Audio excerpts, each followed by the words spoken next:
7 o'clock. Yeah. Hi, Chantal. Yeah, my mentor is Miss Terry Williams, and she was the first Black woman to open up a public relations agency called the Terry Williams Agency in New York. And her first clients were Miles Davis and Eddie Murphy. Oh, wow. Yeah. So she took me under her wing and taught me all I need to know. But that was a hobby. That was not my main stream of income. I just found it really I thoroughly enjoyed it. So that's how it's one day you'll get to know the behind the scenes lady that you guys see. There's such a big, that's a long conversation. Yeah, for another platform. Hi, Sister Gems. Yeah. So there we have it. Hi, Lim. I'll let you get on. Thank you, my darling. Thank you. Hi, Val. Hi, evening, everyone. Hi, Auntie Diane. Hi, darling. Hi, Lee. Yeah, we're just waiting for the platform to hot up. Gems, how you doing, girl? Good, good. I'm good. Excellent. I wanted to show you that my book came, Value in the Valley, but it's not the yellow one. Not yellow. I'm going to send you something because you know I make jewelry. That's why I hit you up. I'm going to send you some. Now I've got your thing. I shouldn't have even said anything. I should have just bloody thing. That's all right. That's all right, baby. That's all right. Yeah. A chain or the black cord?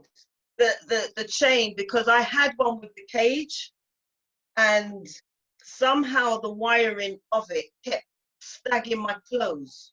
So I just put it down somewhere and I can't find it. Some bracelets, shungite bracelets. You educate me, my darling, and you know that's your gift, so you know what frequency is coming your way. I'm actually going to send you one of these. Is that the black one? Yeah, it's a shungite. Okay. So I'm going to send you a bit of a chain. All right, my darling. Yeah. Love, love, love. That's awesome. That's awesome. It's another venture that I'm on, another incentive, and it's going to be good. It's good already. It's going to be bigger and better and grander as it expands. So I don't know why, but I'm just feeling a bit. I don't know if I had the privilege of my daughter doing my nails and my feet today. May I tell you, I'm not going back to no shop, because the way my daughter spent time with me today, that was love. And but I think the chemical, I might have been in it too long, and it's kind of giving me some tension. But I won't buy into it. I just keep going and keep going. Drink some water. Yeah, definitely. I've got all three. I've got water, Lucozade, the coffee. Yeah. No kind of aid. Huh? He don't give you no kind of aid. No aids at all. No aches. Not. Put it down. Huh? No aid from Lucozade. Oh, don't drink it. Too much sugar. I hear that. All right. Okay. I will take that advice and I will listen to you. No aid from Lucozade. I like that. That's really cool, because that's kind of something like what I'm going to speak about today, actually. The power in words. Power in words. Let me just hit up these people, because sometimes I have to give them a gentle reminder. Hot in here. Yeah. So I hope everyone's had a really good week, and I know that we don't have the sun like we have had. I think we really need this cool kind of weather, because that sun has really, it was lethal last week. It was lethal. And we don't have that sea breeze, unfortunately, to kind of balance it out. And it was like it was attacking me last week. I was knocked out cold, really knocked out. So yeah, what are we, 6 minutes in? I'll give 1 more minute and then I'll start. So it's a very taboo subject, joy inside my tears. I'm really happy right now because really it was me celebrating 7 years of me separating from my husband. As you all know, I share it, but he's downstairs with my daughter. And I brought him up here because his cousin's on the platform. And I'm laughing because I'm like, this is about us. We're cool. As I said, we're really cool. Because he sent me a message telling me happy anniversary. It was actually Sunday that I stepped away from my marital home. So yeah, he sent me a text saying happy anniversary. And I just laughed. And I said, what that is just, that's growth. You know what I'm saying? That is growth and that's maturity. And it's something that is to be celebrated. Because story continues regardless. You've got kids, children. Absolutely. Big children. And we got our 4th granddaughter coming this month. So I'm looking forward to her arrival. I'm so excited, you know, a new fresh bambino to join the clan. Another girl. So yeah. And thank you, Lim. Congratulations. Yeah.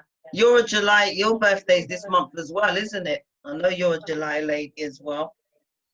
Actually, my anniversary is this month, my phantom anniversary. But hey, God is good all the time. I still have your wedding, I don't know what to call it, your wedding DVD? Yeah, I still have that. It's a great DVD. It was wonderful. I should have sold it to Blockbusters. Yeah. You know they have the top 10 CDs for the week. My one would have been top of the billboard. Dig out my one. Yeah. Life is so beautiful when you can just be free and soar and you're better and not bitter. I just think it's so healing. So healing. Yeah. Yes, Lim, the 17th, I know. But welcome all Stephanie, Sapphire, Galaxy, J7 Core. Your first timer, I welcome you to the platform. You know, it's just good afternoon or good evening, actually, depending on where you are around the world.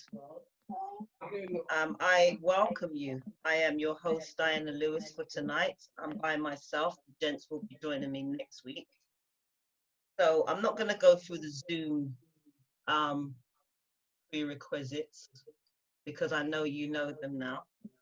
But I will always say this, though we approach each platform with the utmost level of respect for our viewers, we are mindful that there may be topics discussed that are sensitive and personal to you. However, I welcome your opinions and would appreciate if you could refrain from any hostile comments as I endeavor to maintain a holistic platform to be openly discussed freely and from a place of authentic maturity. If I please you, please tell others, and if I don't, please tell me. Last but not least, I hope you enjoy this show tonight. Good evening, Pastor Lloyd. Thank you for joining me, as always. Hi, Di. I'm good. I'm just listening now. All right. Yes, baby. That's good. That's good. Hi, everybody else. Hi. Yes, that's so true, Val. So true. So true. In the midst of all the despair, there's joy inside our tears. Joy, joy, joy. So, are you better because of all your heartache and pain? Is this echoing? And can someone tell me if, right, It's so that means I've got to mute you. Mute.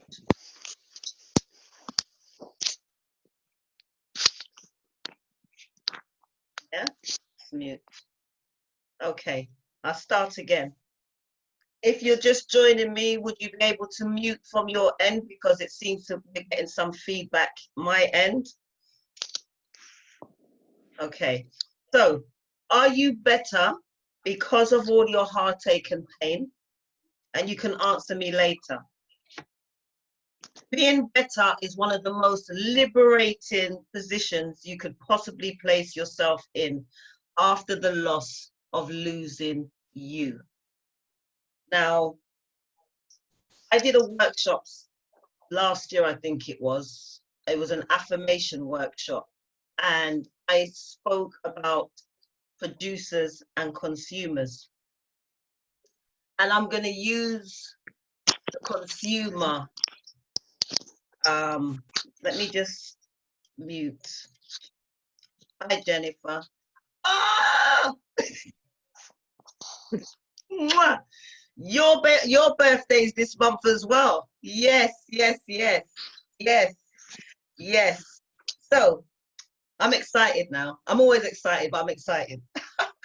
Yes. So I did a workshop on consumers, and I began the workshop by asking people this very same thing about, are you better because of all your heartache and pain? And I know most of the time when we look at heartache and pain, we always seem to put relationships at the front of it.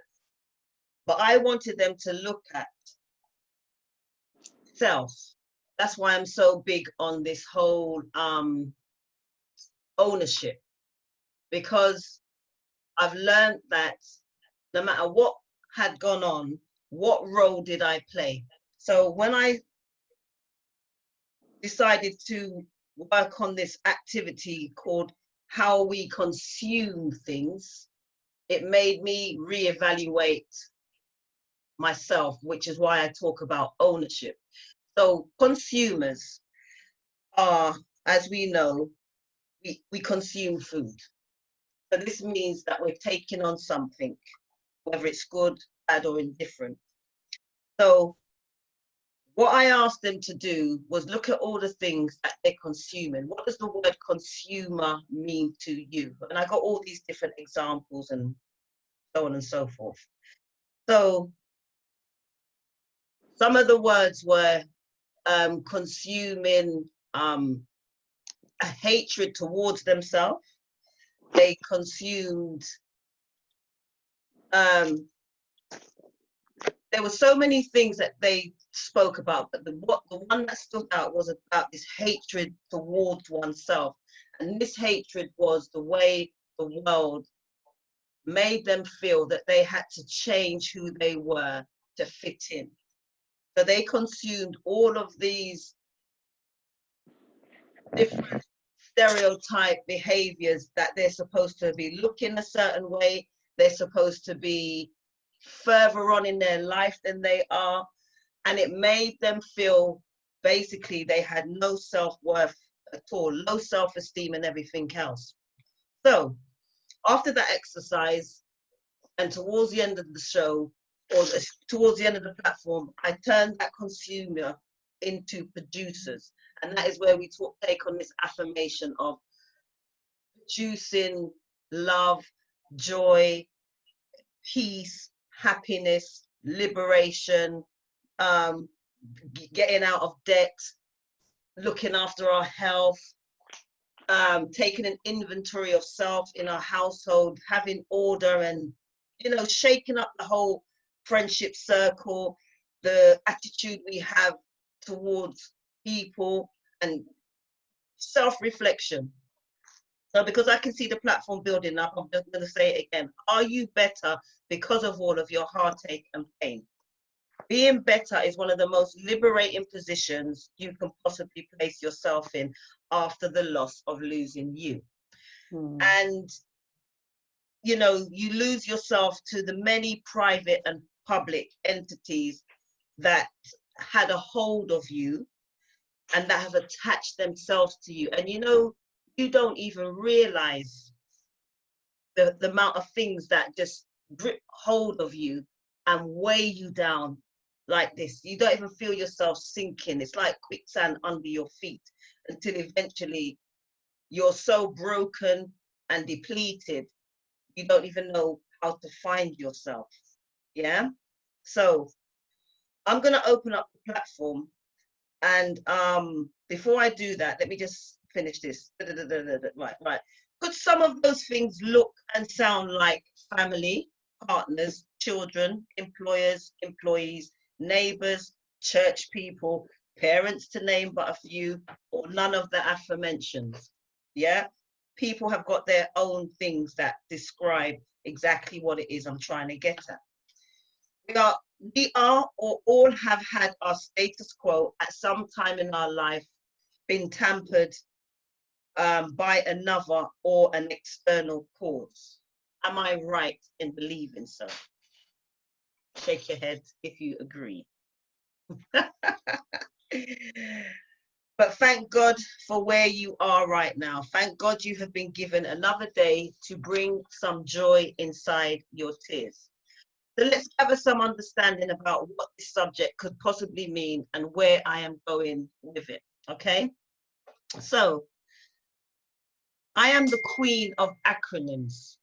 I cannot get enough of them, and I personally think God ordained me for this purpose and among all the other amazing and wonderful things that I do, especially like this platform, for instance.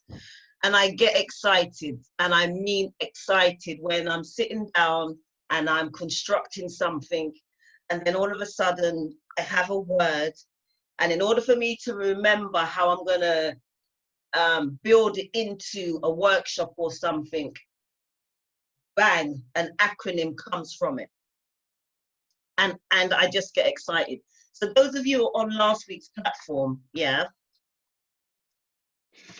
I think I know that I have a play on words. I'm always playing around with words and their understanding. So last week, if you remember this word here, yeah, nowhere and now here, yeah. So this was one of the words that I used, well, came up with many years ago when I was working out something, and I got excited. I'm like, oh my God, can you believe it? That word is just, it says it all. How long have we been using nowhere and now here? And then you look at it, it's like you can place yourself into, it's like you can almost jump on the page and it just becomes this whole reality. So anyway, then I found in the word challenge. I bet none of you can tell me what word is in the word challenge. Change. All right now. So when you look at challenge, what is challenge asking you to do? Change. I mean, not directly, but indirectly, you know the challenges that you're going through, you're going to come out changed. Do you know what I'm saying? So you find the word change, and there are so much more. There's so much more words, and I encourage people to study words. So I'm going to give you this 1 minute exercise, and it might be less than that, and I want you to turn this word into an acronym. And I'm going to say, Gemini, you're not getting involved in this because I know you. this excludes you. You can have your book, you can write it, but you do not say nothing, because I know that I've watched you and your post, and I know you were the queen too with these things. So you're excluded in this one for now, yeah, until I call you back in. But I want you to write what you will make of it anyway. So the word I'm going to give you is cry. And see if you can find an acronym for the word cry. I ain't even got my timer on me, but the minute you get, you know what I'm saying, I want you to share it with me. 1 minute, if not less than that. I have my one on this side. So let's have a go so we can wake up the brain. You can write your answers in the chat, or you're welcome to tell me then. You can unmute and then you're welcome to tell me. The word cry. All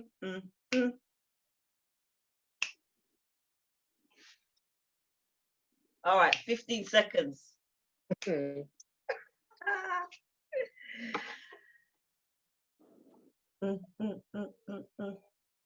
7, 6, 5, 4, 3, 2, 1. Okay, now, anybody want to share?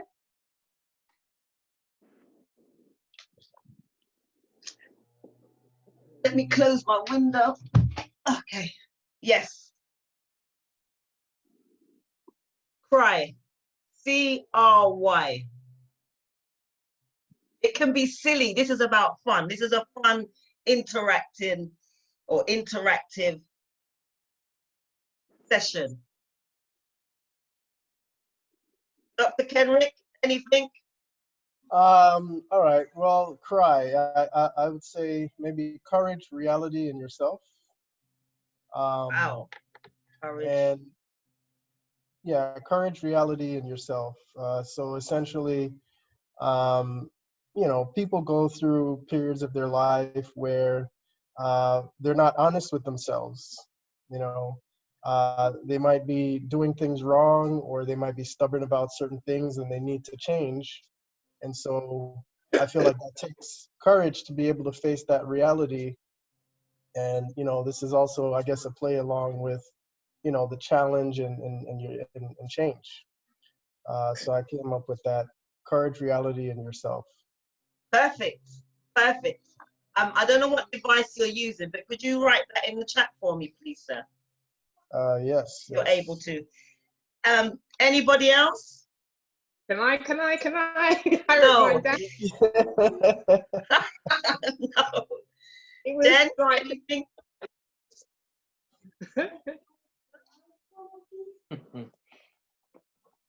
No?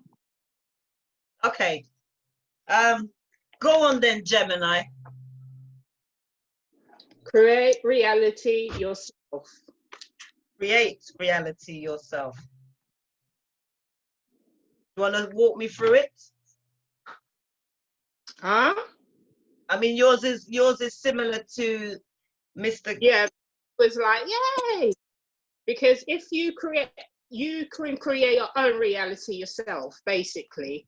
That's what, when you're stressed, cry, let it out, and create another reality for yourself. Don't let the stress be your reality. I'm just saying yes, because your truth is your truth. You understand me? And there's no right or wrong answers. Definitely but I'm not. loving it. I'm loving it. Anyone else before I share my one? Okay. Sean, is that a clap? Just a clap. Okay. All right now.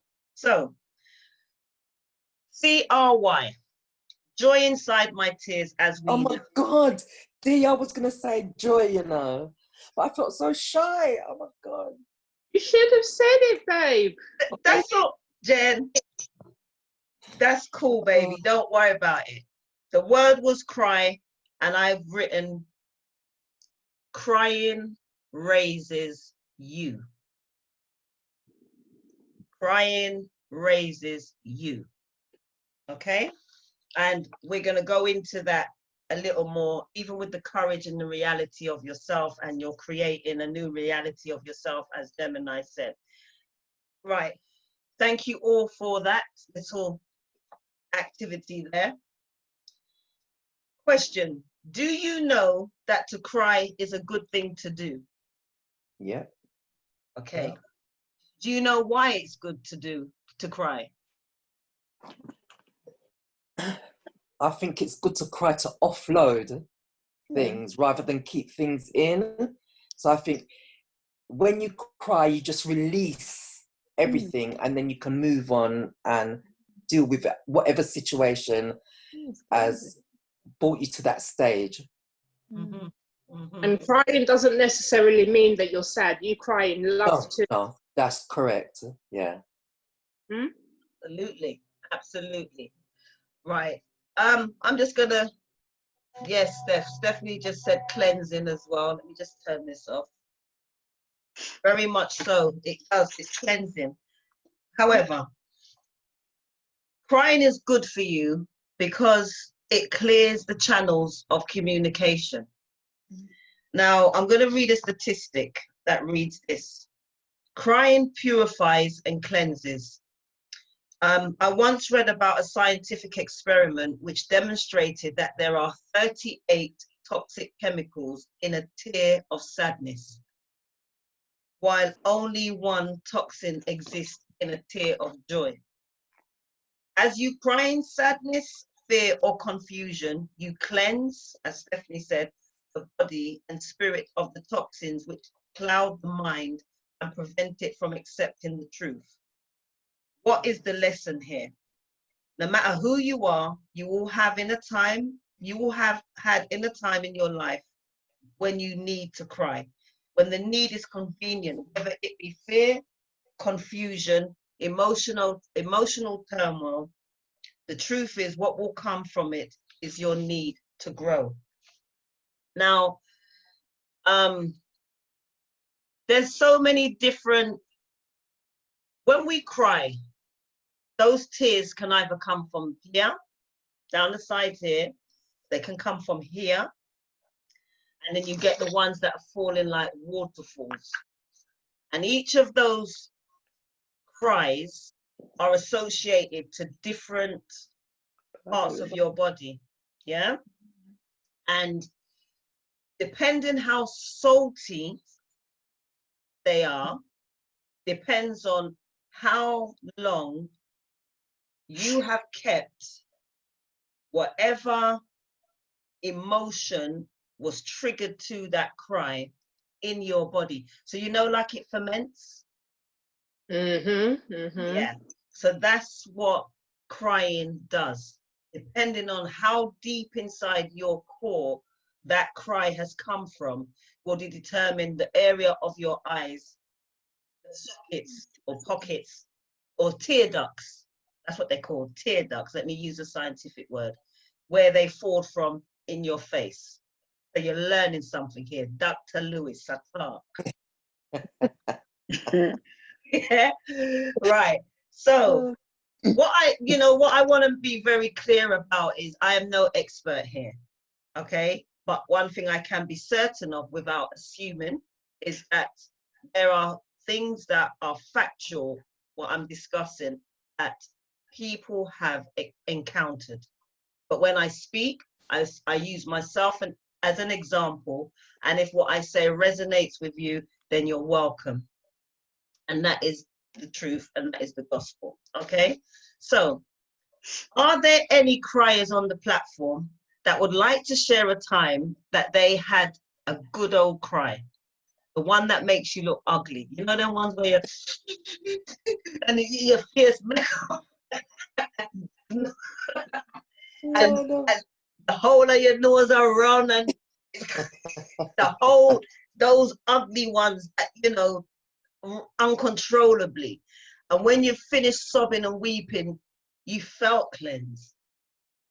You felt cleansed. There was this cleansing that, you know. Yes. Anyone? Yes? Yes, Valerie. Yeah. Hi, yeah, yeah. come, share. Yeah, my one was when my son died. And that's going back a good few years. And I remembered, I think it was a couple of months after we had the funeral. And I remember one morning sort of lying in the bed and got up, but I had this headache. And it was so painful. It was like something just banging, something inside my head just banging. I don't normally get headaches. And I took tablets, I rebuked it, and nothing was happening. And I thought, God, what's happening here? Why am I having this headache? And I remember just kneeling at the side of the bed. And I didn't know what to expect because I just thought I was going to kneel there to pray. And as I knelt there, suddenly I just wept. I just found myself weeping. And after that weeping, then like the headache went. So it was like whatever was down there that wasn't dealt with, you know, or I hadn't overcome, as it were. Yeah. So for me, it was like a release. It brought such a release. Yeah. Wow. Yeah.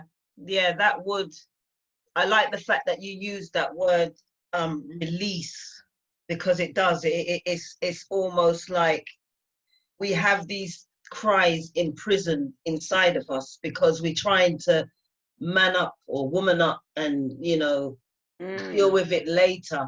And they're just storing inside of us. Hence what I said about the saltier the tear, it's fermenting and it's toxic and it needs to come out, you know. And you said the releasing of that pain that you've been holding inside for your son. And I can't even imagine. And I thank you for sharing that, Valerie. Thank you. Would anyone else like to give an experience that they've had when they've cried? And it doesn't have to be, it can be anything. A moment where you know you've had a real good old cry and what it's done for you. I cried like that when my daughter graduated. You would think it was just like, oh my God. And she's my firstborn as well, so it was the order of things. So yeah, I cried like so uncontrollably, because that was in my lifetime, thank God, because not a lot of us are getting to see these various milestones in the ones that we love. And then the next time was when my mum passed. I was at the room when she took her last breath, and I remember lying on top of her and telling her to take me with her. Like, wow. I felt, and that cry was abandonment, because it was always my mum and us, as you know, you know. So yeah, that was, those two instances were the ones that resonate with the topic. And I know mum is still recent, and I know that you speak a lot about her. I just know. And with the crying, how does it, you know, with daughter it was one thing, with mum?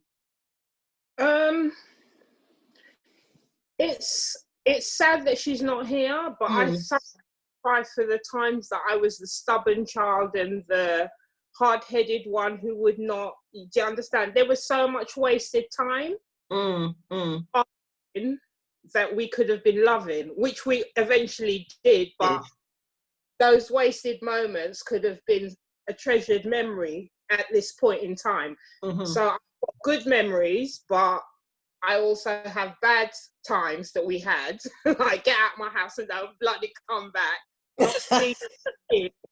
Yeah. And especially like, we never spoke for 4 years, and she'd ring me, I'd refuse because I'm hard-headed Gemini, good, bad, you know. So it's them kind of things, you know. Sometimes it's tears of regret as well as love. So yeah. Crying raises you. It does indeed. It does. And I even sometimes I still cry now, coming up to 3 years on, and I feel her with me. I've even got an altar in my house for her, you know. So she's not here physically, but spiritually she never left. Did you stop speaking to your mum? Was it your choice to stop speaking to your mum? It was a bit of both, because my mum's got 4 children, and everyone always says me and my mum are the ones that are so much alike. So she's stubborn and I'm stubborn. Yeah. But it was just basically hard-headed stubbornness, you know. And mum wanted to prove a point, and I wanted to prove I was grown. And I wasn't grown. I am not grown. You know, but you live in. Yes, we do. We do. And I like the fact that you admittedly spoke on that, the grown side of things, regardless of us having children, being married to our parents, it don't matter. We're still picnic or baby Yeah. or whatever. And I'm sure they mean us no harm. That, you know, remember, they've got this wise head because they've lived longer than we have. And I know we are now in those shoes with our own children, where we're hearing those parables that when we were younger, like, what's she talking about? Or what's he talking about? And then you hear yourself, and it's like, oh my God, I sound like my mum. You know what I'm saying? Thank you for that, Gems. Thank you so much. Thank you, Val. Anybody else before I move on? I've got one for you. Hi, Sean. Yeah, it's interesting. Well, I think it's an interesting one. Anyway, my son, when he was quite a bit younger than he is now, he used to. One of the things that we used to do is to make him do a martial art, which he did. And it was the day he was grading, because it was really quite strange, because there was a period when he's always been a quiet child, been quite he's been one of those children that I've always worried about, that he's going to get in trouble, he's going to do this, he's going to do that. So that's why we did put him through martial arts. But it was the day of his grading. I was actually very, very proud, and he kind of brought me a little bit to tears when he was breaking his boards and that, because it's quite a journey for him, and it's quite a journey for me as well, watching him grow, watching him achieve something as well. But it's weird because funerals, I can't remember the last time I cried at a funeral. And I love my people dearly, but I've been to funerals many throughout my life. You know, I've seen family members come and go, and it's not one of those. I don't know why I'm like that, but it's not one of those events that necessarily bring up that type of emotion for me. I don't know, but my son can pull different emotions out of me in terms of that way, and yeah, that was it really. But it was a happy one for me, and it wasn't anything to do. I suppose the release is the seeing him get there, because it took a bit of pushing in certain ways to get him to get there. It was something that he had to do, and after that, I said to him, well, it's up to you whether you do that as a sport or not, or you continue or you don't, or whatever. It's kind of up to you. He went on and did other things. He's gone and done other things, football and whatever, and etc. But yeah, but it's good. But thank you. You know, thanks for that, Sean. And I can identify when you talk about the crying at funerals and differ to your children. And I remember, even though it's 29 years that my sister was murdered, and I remember people, I can still remember it like yesterday, that none of us cried. Yeah. And the reason we didn't, because we had a conversation after, we were looking at people like, why are you crying? We didn't understand why people were crying. Excuse me. And why I say that is because at the time we'd never had a loss, because we still had both my grandparents. So there was my great grandmother, my grandmother, my mum, us, You had everybody. and yeah, everyone. So we never had a loss of any kind. And because my sister was taken from us, so we didn't even have time to get used to the idea that there was a sickness Yeah. or anything like that. And I think our whole body went into shock. But when we did see tears, it was tears of being reminded of the things that we shared. And Yeah. we always used to talk about Duppy. Yeah. Oh, I've And lost you. then when we Can't hear sat you. down and spoke Second. about this whole you know, her being a ghost, because we're just naive to this whole journey now. And we used to call her Archie. That was her nickname. And we used to say, boy, Archie, don't want to come frighten us, you know. You don't want to come stand up and appear just like that. Just make us know when you're coming. But as we're saying it, there were tears coming down our face, but we were laughing. And people couldn't understand. But what we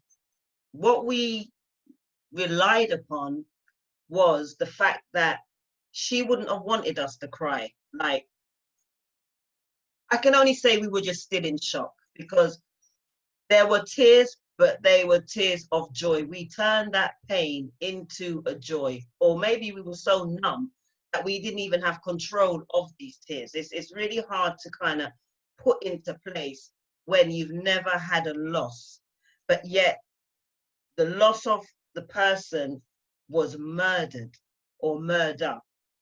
And you'd think we should be crying, but we didn't, in the way that people would have assumed we should have cried. We cried this joy. It's not that we didn't love our sister. The word is, there's no right or wrong way how people grieve. Some people laugh and they're grieving.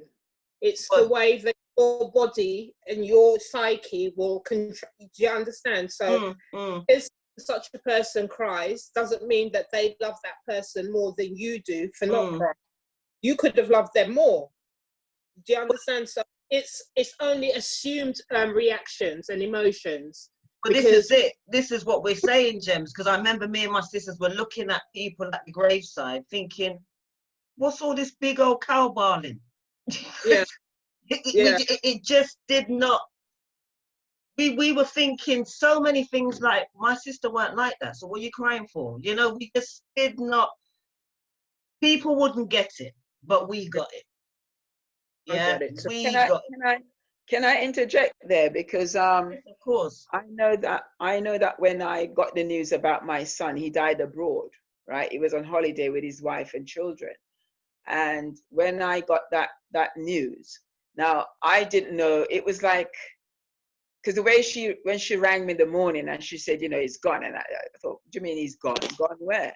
So I asked the question 3 times, and then it twigged what she was saying to me.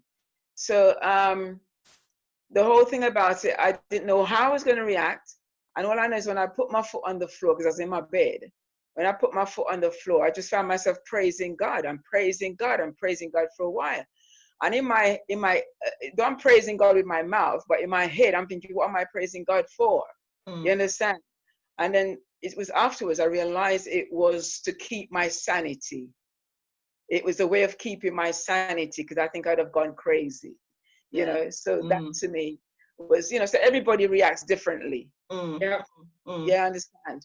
Yeah. So my son's dad died recently at the beginning of the year. My son rang me and told me my dad's gone, and I said, yeah, gone where? And he, again, like with you, it took 3 times before I realized, because he's a traveler, he works, he travels, you know what I mean? I'm just thinking, oh, where's he gone this time? So yeah, I get you. I get that sentiment with you. Wow. Well, that's really been a turn of events, because I wasn't expecting it to meander down that route. But this is what I love about the authenticity of this platform, because And why I love people sharing their experiences, because they're valuable, and you recognize how different we all are and how we perceive the world. And this all, again, if you was on last week's platform when I spoke about the development of how we grow with the 0 to 8, which are the formative years, and then you've got the 10 to 19, which is the adolescence, and then you've got 20 to 25, which are the early adult years. All of that, it takes 25 years to shape you into that human being ready for the world. And exactly what you encounter in those first 25 years makes you your coping mechanism to deal with all the, you know, hazards that the world will present itself to you with. I always say that life never asks our permission to interrupt. It just always does. And we just have to get on with it. And everyone deals with it different. I do believe that problems and worries will never go away. They're just waiting in a queue. That's what I believe, because as soon as one thing goes, something else comes along. Was it just brought upon because of something, or was it just sitting there waiting? No one knows. But you know what? We're never, ever free from worries and problems. So I say all that to say that with the joy inside our tears, as an oxymoron, because it is an oxymoron, because people always, most often than not, relate tears to sorrow. Do you know what I'm saying? But the reality of it is there's a joy inside those tears. Whether it's present or it's to come after, there is a joy, a recognized joy inside my tears, your tears, our tears. All right? So I'm just going to read in the group. Stephanie has put, yes, most weeks during Bible studies or God Squad, tears of joy, or when I get the word.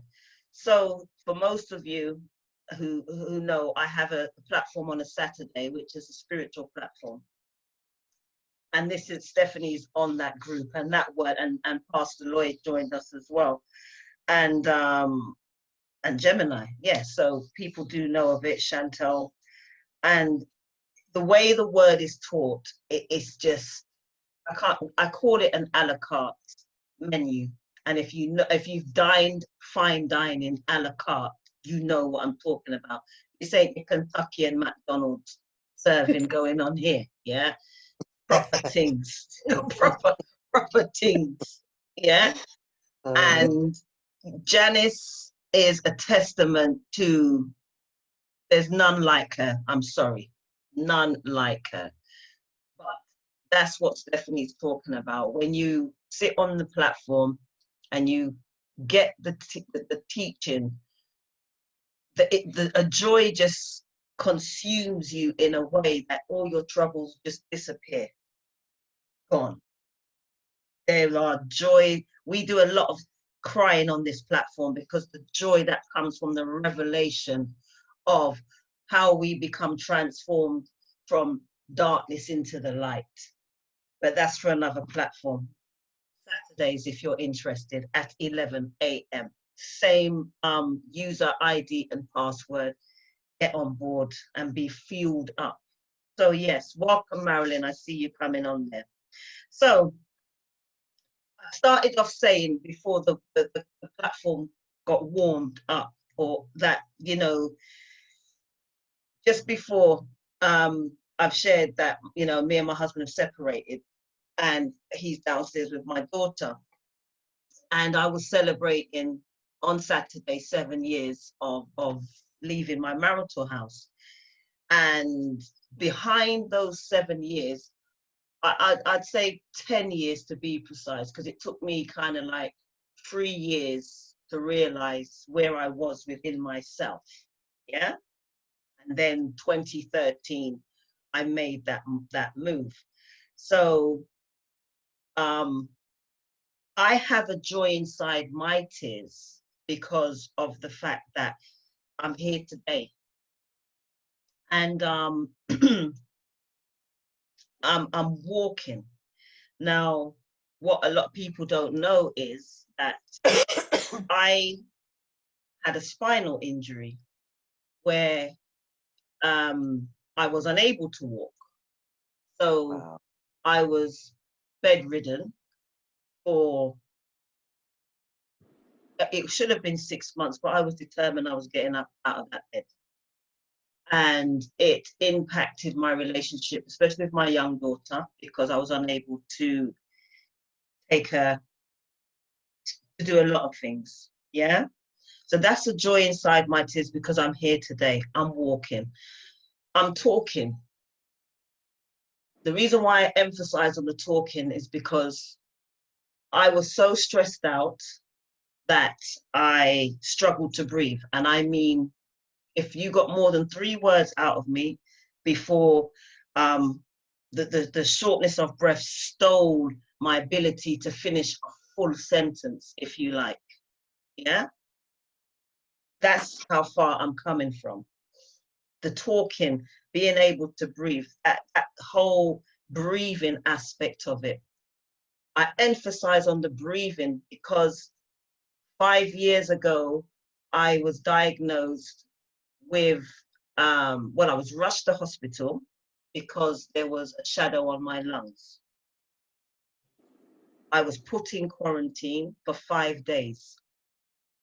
In those 5 days, they ran all these tests from A to Z that were inconclusive, but yet they diagnosed me with having COPD and asthma, whatever. Joy inside my tears.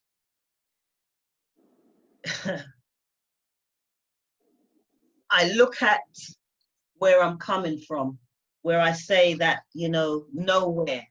Because when you're in those valleys, you become stunted and uncertain because you're being told and you recognize within yourself something's wrong. So you're looking at a whole new different world of how am I going to get from here to there? Because you just can't see it because of the position that you are in. So with all of those things, what I said, the walking, the talking, the breathing side of things, then I can say without a shadow of a doubt, I used to practice Buddhism for 15 years. To me, Buddhism was more meditation than anything else, but I always knew God, but not how I know him now, but I always knew him. And when I heard his voice, so this is about the hearing of things, because maybe he was speaking to me many times, but there was a time when I heard him really, really, you know, he must have just prized his way through all of the garbage that I was allowing to take precedence at that time and just say, you're going to hear me today. That's the only way I can put it. And hearing the voice of him 7 years ago, most importantly, which is when I made a beeline to walk out of my marital home, it has brought me to know, you know, that I'm living, I'm learning, I'm growing, and most importantly, I'm loving. And I am being loved, so I'm able to love you guys in the way which makes me able to do this platform. Yeah, so I'm loving on you all. And all this has afforded me a joy inside my tears. So I'm saying all this to say about the liberation of looking at Saturday. It resonates with me. 7 years, I walked out of my marriage and I made a vow I'd never speak to my husband again and everything that came with it.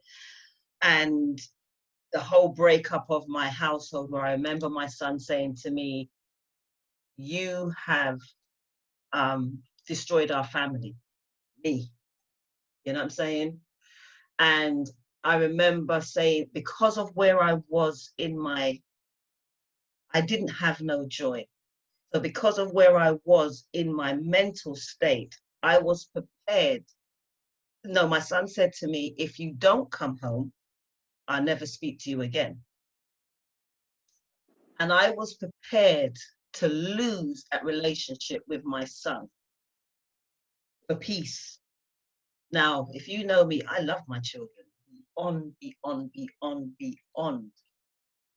And for me to make a statement as such to my son, at the time he was 24, he's going to be 25 that year, and him saying to me what he said, and I turned to, well, I didn't, I was on the phone actually, and I said to him,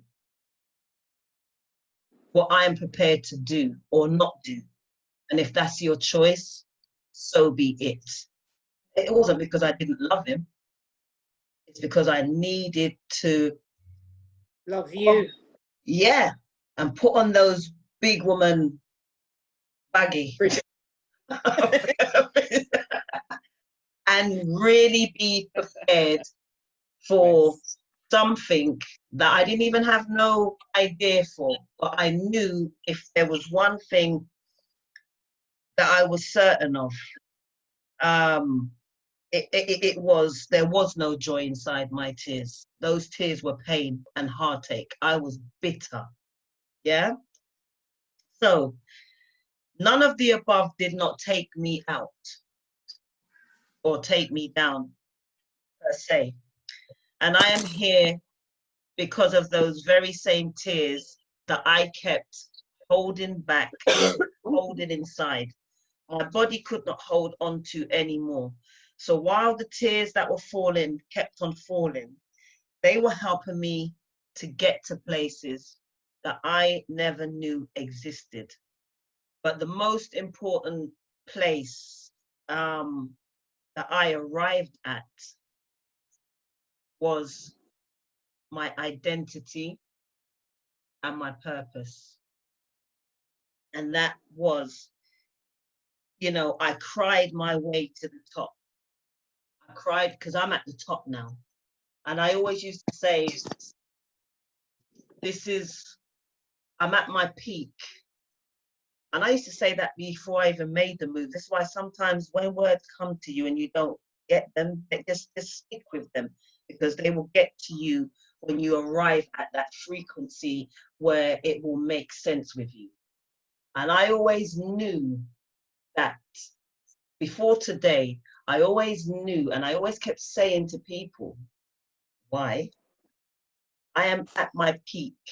The ultimate is yet to be seen. Yeah. And I was having a good conversation at the weekend with my friend Sharon, and I think I said to her, this is the beginning of me, like it's actually being born again, because this is all of this is for me. All of this time, like my youngest is 17 and she's great. She's in a great space. She's just remarkable in her going forward and knowing what she wants.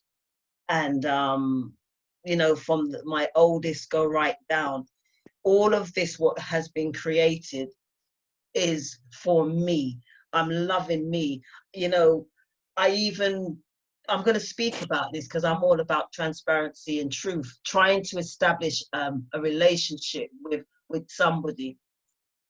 And really and truly, and I'm talking other than my husband, you know, I just came to a place where I don't want to share my space with nobody. I just don't have that energy to try to get to know somebody, and it's no fault of them, it's just my truth. I don't want to share my space. I've got everything I could possibly want in my life. You really can't bring anything right now to my table, and I had to own that and accept that this is where I'm at. I'm just cool where I'm at.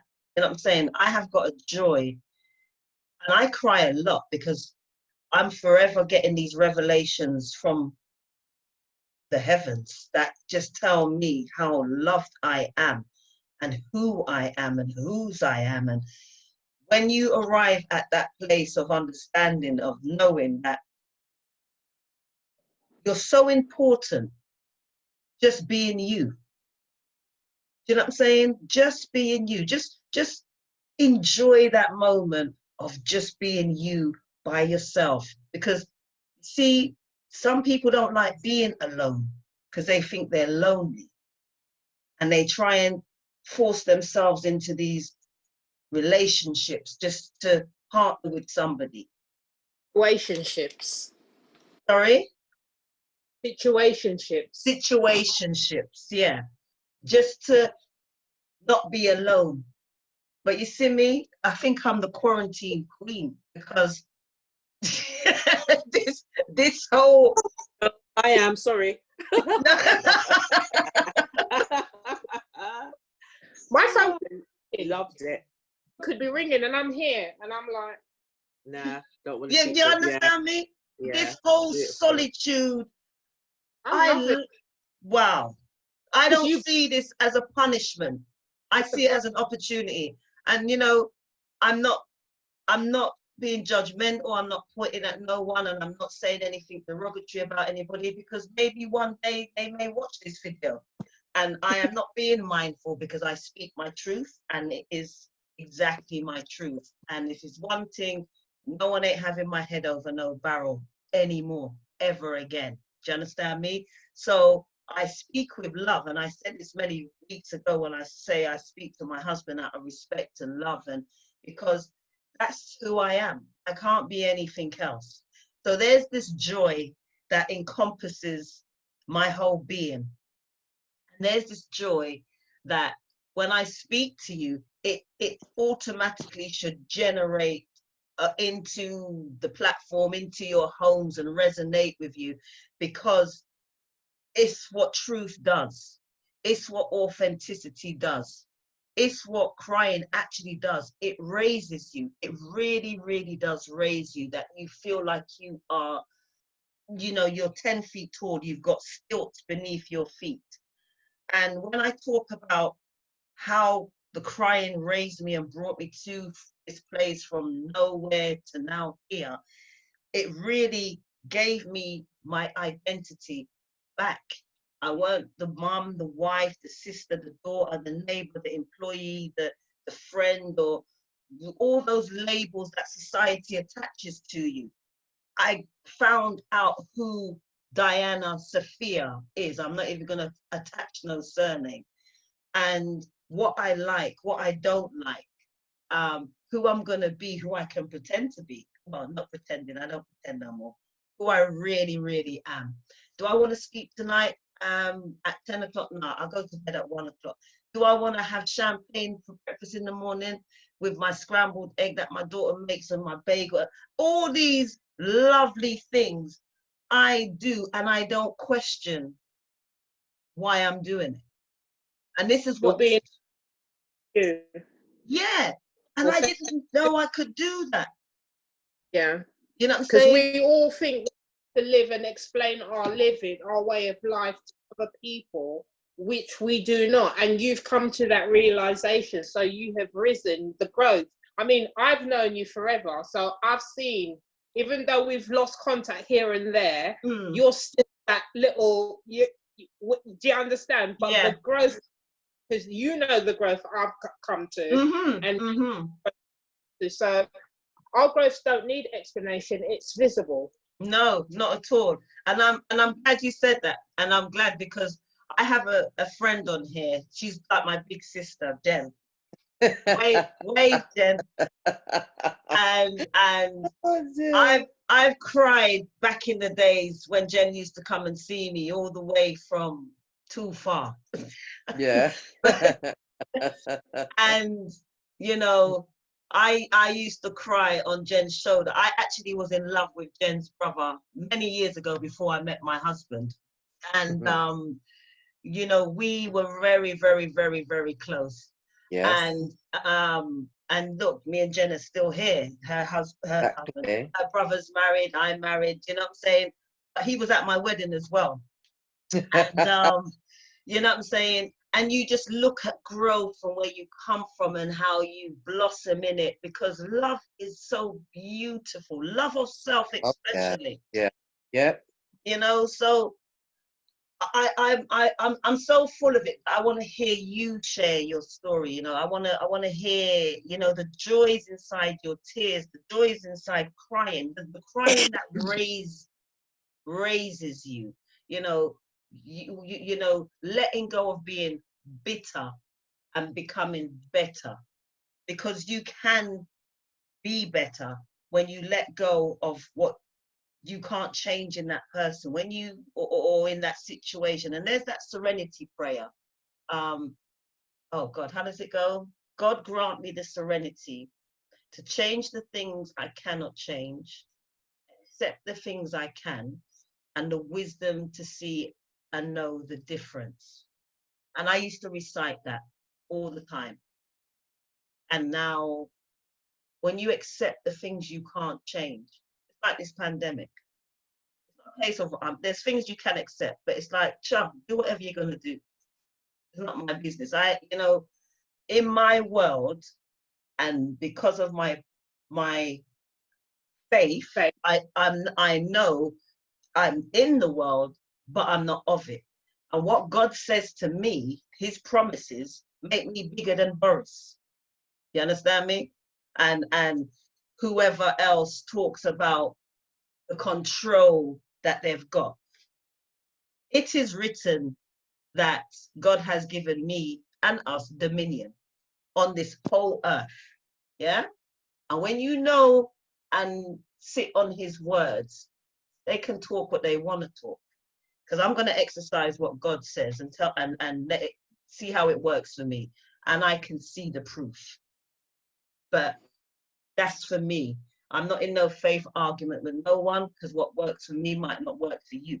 But I know what works for me. And I'm sitting very comfortably in my chair, in knowing. So I just want to hear some from you. I want to hear from you, like, this being better for where you are because of the joys inside your tears, about your joy.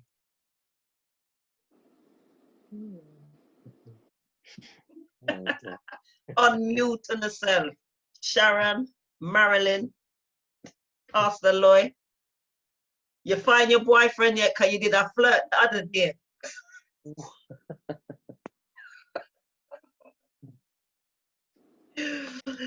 Not yet. It might come. My cousin in Florida. You've just come. Right. You must have some joy because you've just come through surgery. All right. Yes, I do. Okay, so I guess I can speak on this as far as because I also recently had surgery. You know, had spinal surgery, and while I was in the military 5 years ago, there was a time where I wasn't able to walk, right? And at the time that it happened, I couldn't believe it. You know, for me, someone that, you know, I ran track for years, and you know, I'm a soldier, and I'm a fit person, and I got up one day and I realized that I couldn't walk. Wow.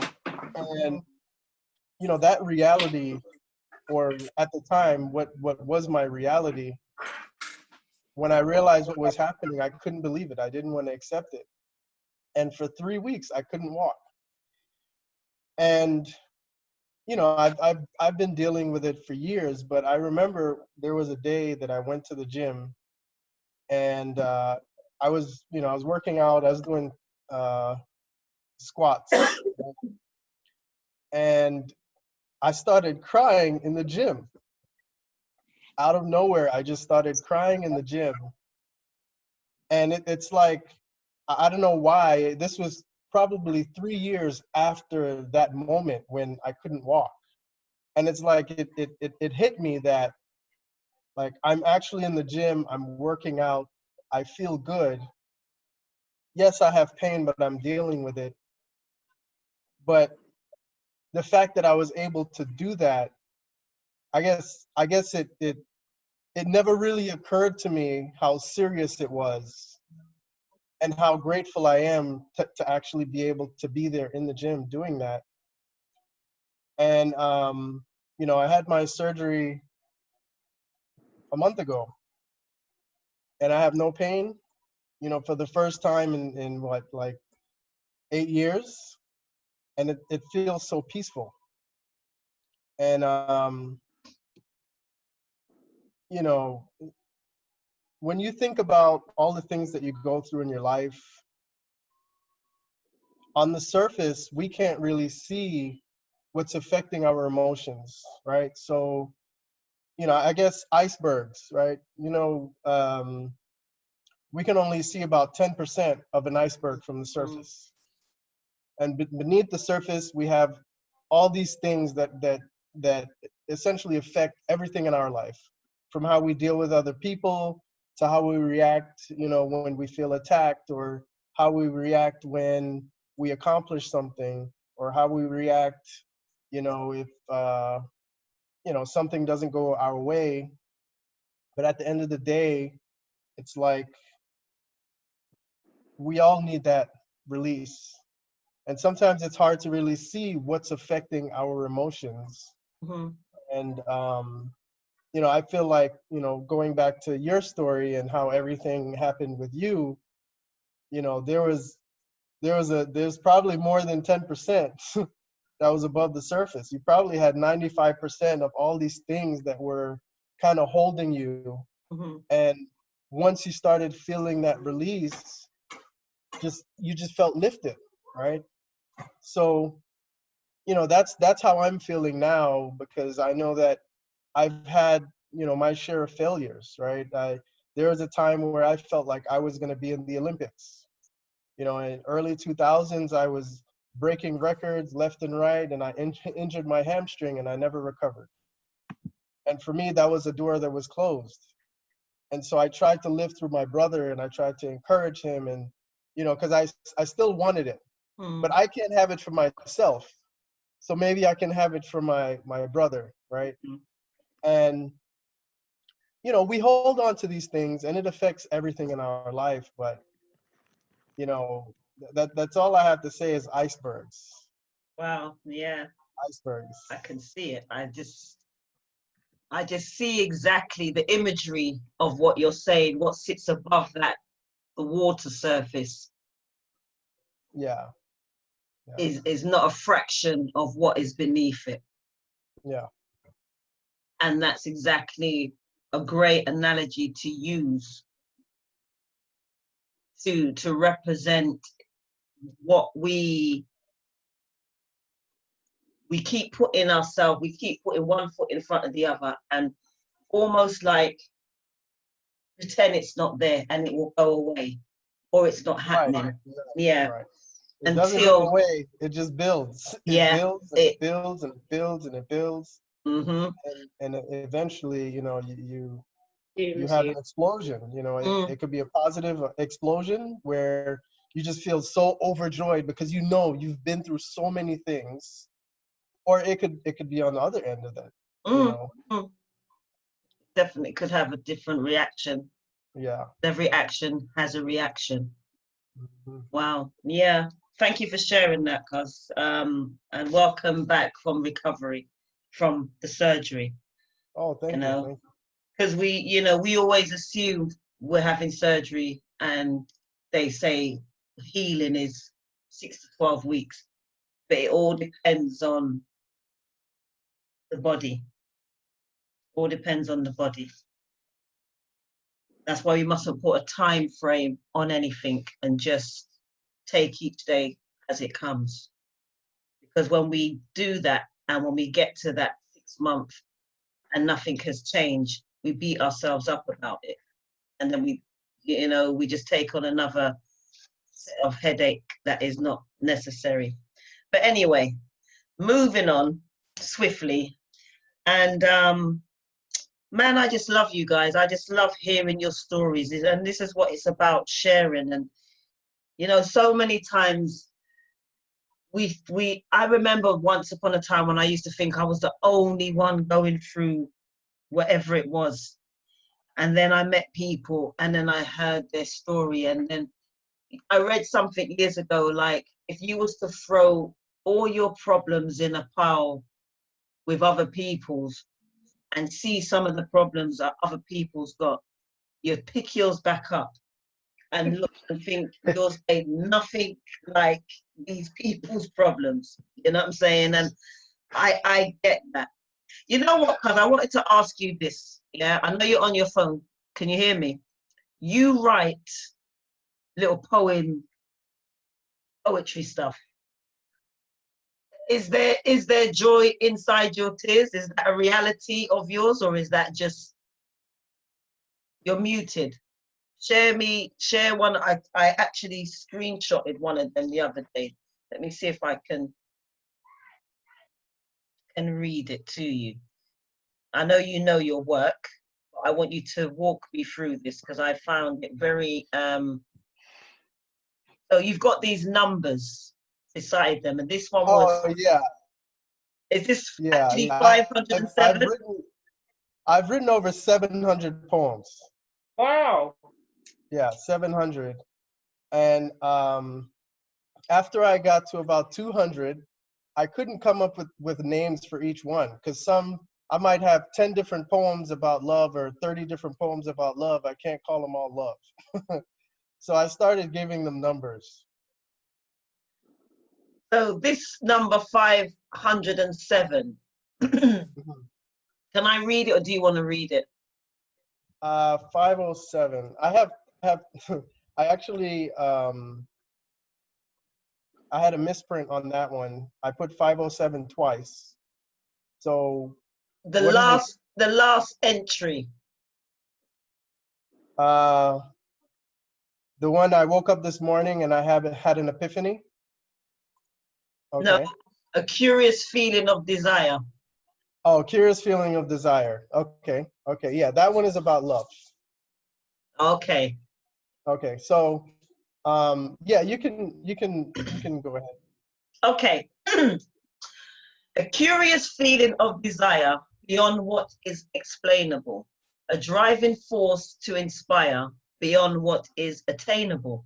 A missing piece of a puzzle beyond what achievable. An ascendance of prudence beyond what was imaginable. A deep caring for another beyond what previously was indescribable. So, can I ask that $1 million question? Yes. What is the question? For me. Were these written, are these experienced poems or just poems? They're all experience poems, so depending on what's happening in my life. So this poem specifically was inspired by my kids, actually. I have 3 children, and for me, if you told me 10 years ago that, I would be retired from the military, a doctor, or anything along those lines, I would have told you there's no way. Wow. Yeah. And when you have children, or just love in general, right? When you love someone, you're willing to do almost anything for them, right? If you have to jump in front of a bullet, hey, No. you just react, you do what you need to do. And so love makes us surprise, ourselves. It makes us surprise each other on a daily basis. And, at the end of the day, it's a machine that essentially feeds into itself. Yeah. And I'm glad you cleared that up, because you said it's your children. I would read it and think it's a woman. Well, it could be. And that's the beauty. That's the beauty of poetry, is that, whenever I write a poem and you read a poem, you can reflect within yourself what you feel that it's about. Yeah. And that's the beauty of it, is, it can have many meanings. And parts of it, yes, parts of it, I could say parts of it was inspired by, you know, someone that I was in love with at some point. That's why I said that, because when I read the last part in my own time before today, I was like, who hurt my cousin? I was Yes, yes, yes, and I was hurt. You know, I was in a relationship for, you know, 8 years, and it didn't work out, and I was depressed about it for 4 years. Okay, it took me 4 years to get over it, and you know, it is what it is. You know, today we're friends, and you know, yeah, all is well. all is well. Yeah, You're better and not bitter. This is I am exactly better, and I'm not bitter. Yes, exactly what we're talking about, and I love that. And I thank you for clearing that up. But yes, the joys inside our tears is all about growth and expansion.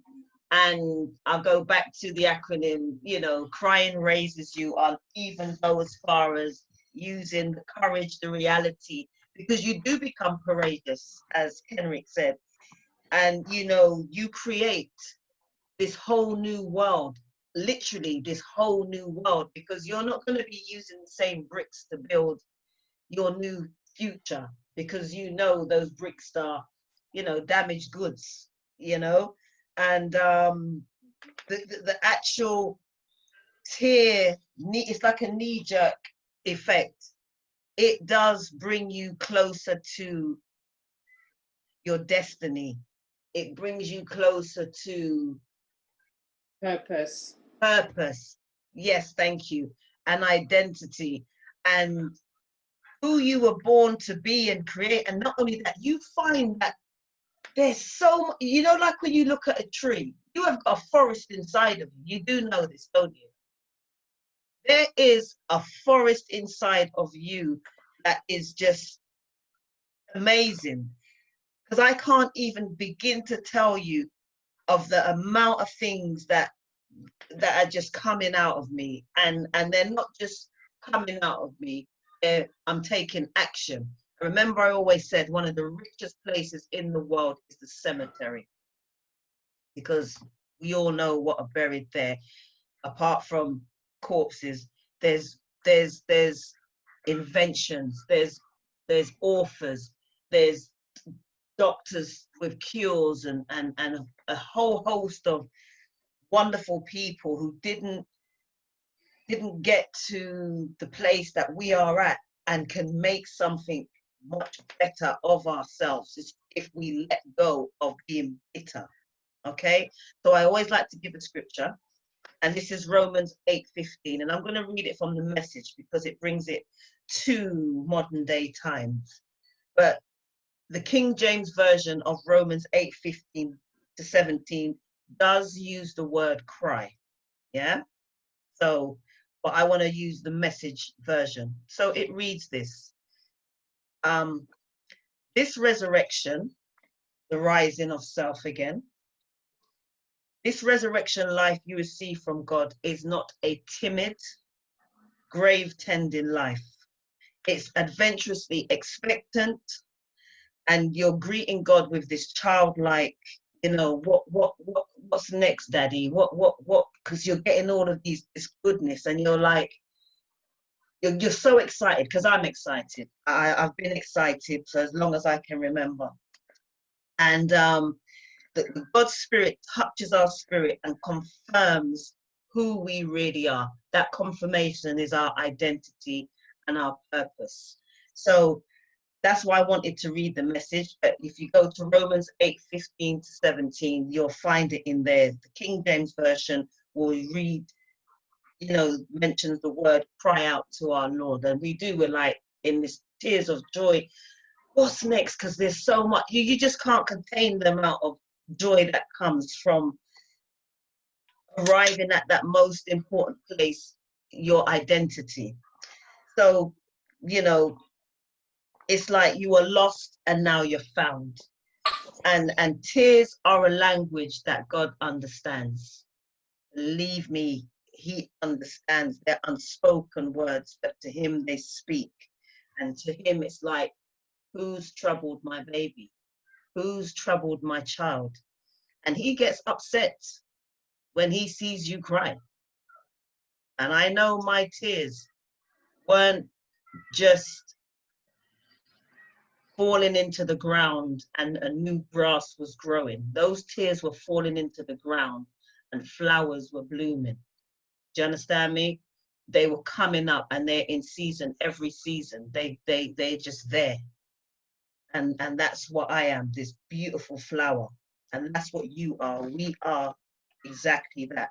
Our identity is that of a beautiful flower. And Stephanie has, hi cuz, Janet. Sean, Janet is on the platform. Thinking about all the stories everyone has shared today, and hearing your cousin's story and poems has brought tears to my eyes. I love you so much. I love you too, Sapphire. And this is what we do.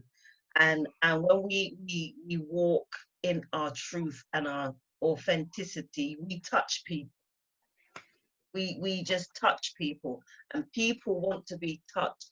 People want to be defrosted, you know, because we become so frozen over that we don't even realize it. And it's like we're chiseling away at trying to remove all of that exterior to get to the real you. So that's why I love when people share their stories, because people, we're not alone. People resonate and they, you know, mirror the same kind of life challenges that you are going through. And here you are hearing somebody, another human being, experiencing exactly what you've experienced, are experiencing, and they're sharing how they came through, how it affected them. In, you know, there's two words, because you've got effects it's had or affected, and you've got effects. That's the EFFECT, and affect. And one's a verb, one's a noun. Correct me, any school teachers on here. Yeah. Affect, effect. Yeah. So mark down the scripture, Romans 8:15-17. And I want to say, in terms of, you know, we know who he is, and we know who we are, and we know where we are going to get. We know what we are going to get. You know, we know we're going to get what's coming to us. The minute you release yourself, you open the floodgates for all this goodness, because it's already yours, but you can't get it. And remember what I said at the beginning when I spoke about to release, to empty, to receive. It clears the channels of communication. You're in a better place to communicate because you're not pent up. I mean, look, like I said, my husband is downstairs 7 years ago. Please. I'm in whose yard or house? Not happening. Yeah. But I've cried my tears of joy, and I'm able to become better, so much better. So in saying that, we know if we go through the hard times, then we're certainly going to go through the good times. Make no mistake. And this, my friends, or these, my friends, are the ultimate reasons for the joy inside my tears, your tears, our tears. And that is it. Thank you for sharing the platform with me, for giving me your time. Most importantly, because you can't get back that time, and that's very important, and I appreciate that. And I just want to say, I hope that you've grown, and I hope you know it's okay to cry, because some people don't like doing it. We know this. I've met people that are just so hardened that they just can't do it. But release yourself. Have a good old cry when you come off the platform. Look at something so small in your life. Take away all of what's going on. Because it's the end of the month, so I know the bills are dropping through the door. Put the bill aside and just look at the fact that you should be grateful you've got a roof over your head. You're on this platform, so that says you pay your internet bill. Are you sure? Well, however you got on there, unless you stole somebody's Wi-Fi number. Oops, Minerva. But even that, you're what you're saying is you're not stupid, because you desperately want to be on this platform. You're going to do anything you can to join it, even if that means if a internet host number come up to hear the word today, you're going to do that. So it's a joy, and it's about appreciation of the little things. Look in your cupboard. Do you have food in it? You know, look around your house. You have a home, even if it's untidy, it no matter. At least you have a home that can tidy up. There's people out there that don't have none of what you've got, and a lot of them are even happier than us. You know why? Because they don't business about the mundane things that we allow to hold us in bondage. Yeah. And that's how we should live, just free. There should be joy inside our tears of joy, waking up this morning, being glad and rejoicing in the fact that your eyes opened up, and then you can say, Lord, or, you know, what am I going to do today? You've got choices. Some people don't have no choice. You know what I'm saying? So look at those little things and embrace them, celebrate them, because they're all life. They're all part and parcel of us being here today. They bring the joys inside your tears. Hold on to them. If you had a good cry, have a good cry, and because you owe it to yourself.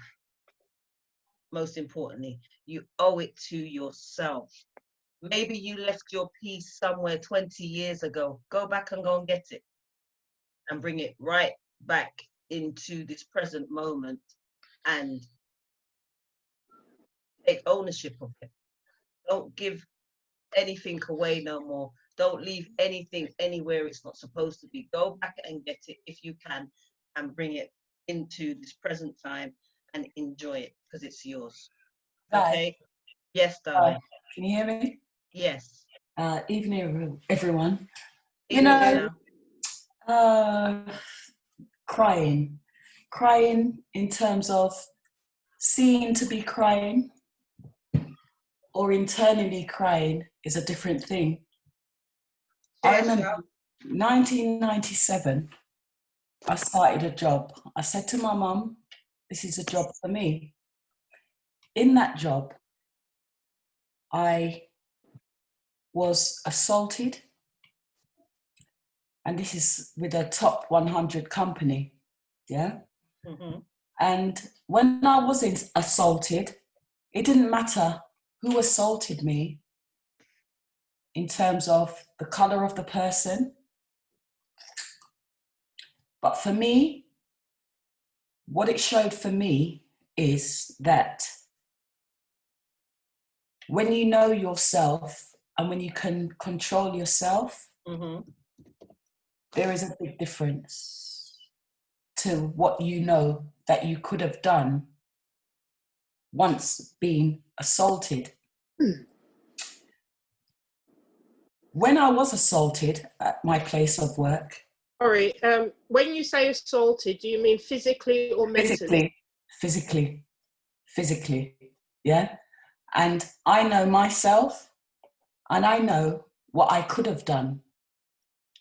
But I restrained myself and I controlled myself. And when that incident at my workplace back then happened, I did cry. I cried with anger at that time. But I also, not recognizing it then, but maybe that cry was also of joy because I controlled myself. And it's that controlling of yourself when you know what you can do, could have done, Mm-hmm. that you know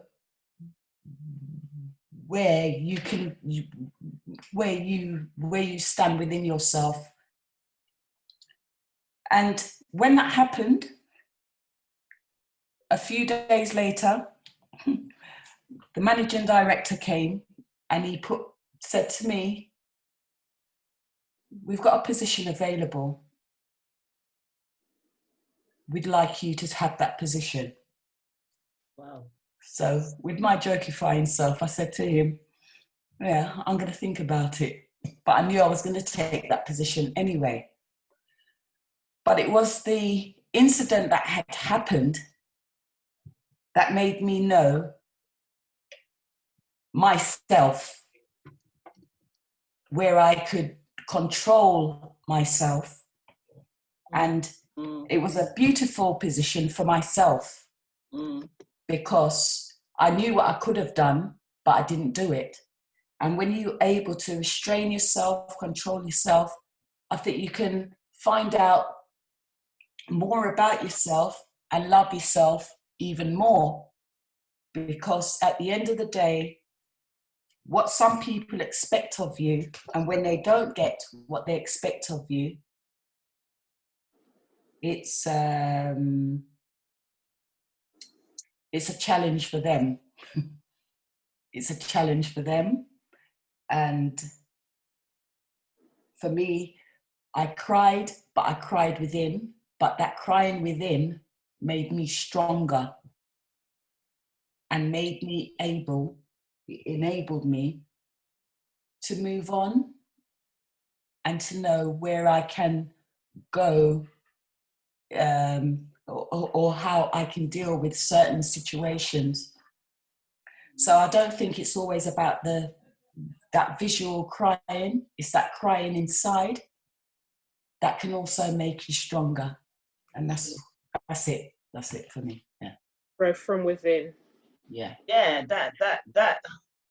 that's an amazing testimony, Shao, and of growth and crying within. And I'm glad you gave that example, because you're right. I'm not sure how long you was on the platform for when Henrik gave an example of the iceberg. Yes, I was here. Yeah. And I can only relate to your struggle of being exactly that. You putting out this front, but deep down, you know what I'm saying? You wanted to explode, and that's a violation of your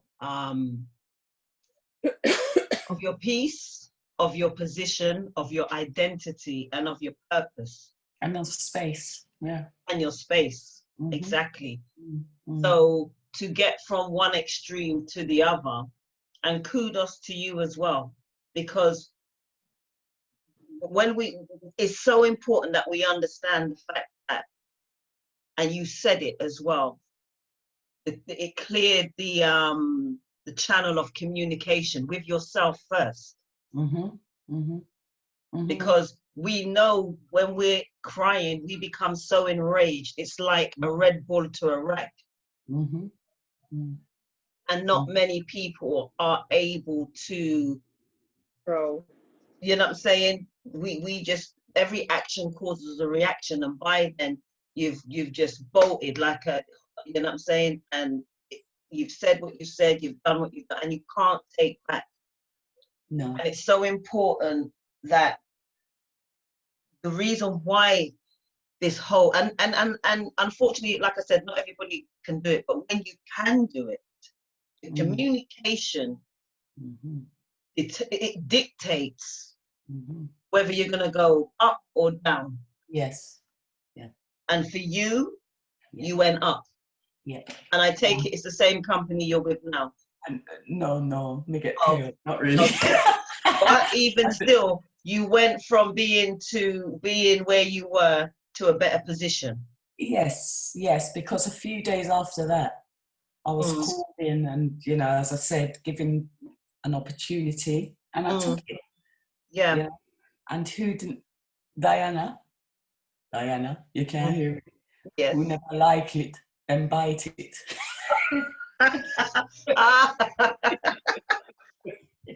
For real. Yeah. For real.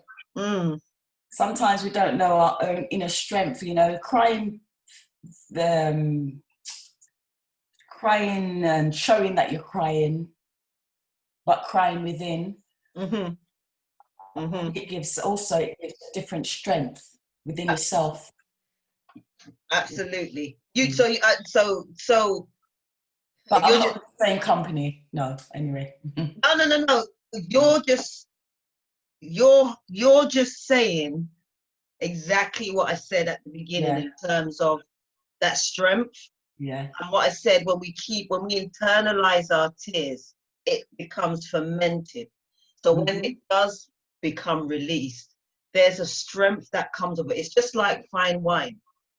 The longer that tear is in you, when you're ready to release those tears, it becomes liberating because of how long it's been held in that position. And you ferment on it. So when it does come, lo and behold, who is around at that time, or when you do come, you can kill people with your words. Life and death are in the power of the tongue. Yes. Yeah. Yeah.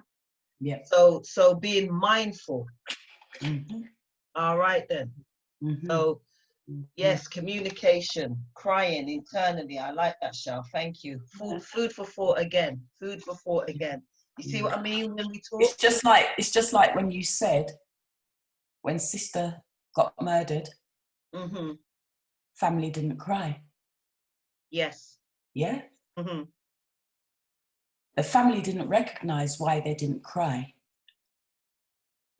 But at the same time, it's all time when you recognize when you do cry or eventually cry, that it was a build up, but you had to maintain, but you had this composure. Yes. Yeah. You had this composure where you're sticking by your belief, your family's belief. And yes, yeah. What you know. What you know. Basically. And we could have so easily, I do remember as I'm talking, looking at a certain section at the cemetery, thinking they must be looking at us like we never loved our sister. Like you could just see it written in the expression on their faces. And that doesn't matter. No, it didn't matter. It didn't matter because we knew what it represented, what we stood for and all that goes with it.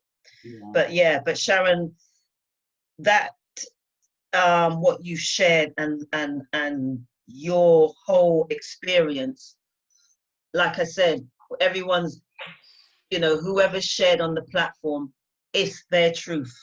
And that was your experience of how you dealt with an encounter at the time where you internalized your tears, your crying. It made me a better person also. Yeah. It made me more so know who I am. Yeah, That's right. That's what it does. There's so much that can come from it. Hence why I had asked at the beginning for people to give an acronym for the word cry. And I'm not sure if you heard them, but we got courage, reality, yourself, which was Kenrick. We got from Gemini, create, reality, yourself, and myself was crying raises you. And they are all important messages for self, because that's what it did for self at the time, and I just want to be mindful of the fact that people have shared and given me their time, and I don't want to, go on any longer, because then we'll lose the whole message of what we spoke about today. And I just want you all to go away knowing, go and have a good old cry of joy, because crying really is good for the soul. It cleanses you, as Stephanie said, and it's okay to cry. And crying is a part of our making. Crying is loving self, because we cry for others. You know what I'm saying? So why we can't cry for ourselves in a nice way? You know what I'm saying? When Jesus cried, he cried so hard, he cried blood. Oh, see it there? And I gave, well, I know there was a time when I cried, when I could actually taste the stomach lining, my stomach lining, it was raw. So that can tell you where that cry came from. You understand? But I just want to say thank you all again. Thank you those who joined me from across the Atlantic. I can see in your chat your messages, the private ones as well, and I thank you all for sending them out. I'm just partaking on this platform. It was lovely for the first time as Jen and this new person, I can't see them, but Galaxy A9 2018. Maybe you'll join us next Wednesday and reveal yourself. Next Wednesday, I'm back with the guys. I've got a great show. I'm going to Jamaica next week. The platforms, well, Jamaica's coming to us. And it's going to be good. It's going to be a part 2 of last week, which was being the you they wish to see. So I've got, my guest will be from the Jamaican, they've formed a group called the Jamaica Dads, but they're actually from the Jamaican Constabulary, and they're doing great things. They've just set up this, so I'm glad I kind of caught them in their infant stage, and they're looking forward to sharing the platform with us next week. So it's going to be good. I'm going to send out the link of their podcast so you can have a listen and see what they're all about. But they're going to be joining us next week. We're back with Scott and JC. Also, if he was on last week's, Errol Daniel was our psychotherapist. So he'll be coming back as well to share the platform. And anybody else, once I send that link out, forward it on, share it, subscribe once I convert this recording, subscribe to the YouTube channel. This is a movement that is unique in itself. I know everybody's got different platforms they go on, but there's only one Diana Lewis. And what I come to give you is not going to happen or be seen anywhere else. And I'm very confident in my saying. And so you should be. Yes. That's right. Definitely. That's right. Amen. That's right. Amen to that. I receive it. I claim it. I own it. It is mine. It is God's plan, not man. So all who want to try, come. Come. But yeah. Oh boy. From me to you. I had a beautiful time again. Thank you, Pastor Lloyd. It's always a pleasure seeing you on the other side, honestly. Yeah, I'm telling you, I enjoy it. So much learning, and I can't wait for the rest, so I will wait patiently. Ah, that's beautiful. That's beautiful. And I'm learning like myself. I have learned. That's why I'm able to be here to speak these encounters and experience, because 7 years ago when I tried it, it was just short-lived and I wasn't in that place. That's why it didn't work. Nothing. You understand me? Nothing before its time. It just didn't work, because I was coming from a place where my outward apparel was more bitter. I was like, I just remember myself. Lord, thank God, deliver me.